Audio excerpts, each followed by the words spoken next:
Hi there, Jerry Nickel with Huff Insurance. Snowmageddon's in the forecast. And for many business owners, that means plowing season has begun.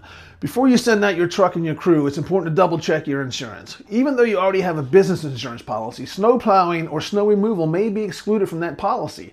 Your commercial auto and your general liability both need to specifically include snow removal exposure.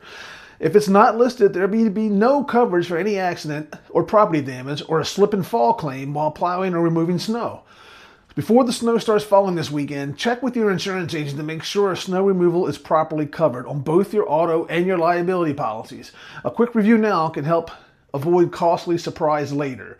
Thank you and be safe this weekend.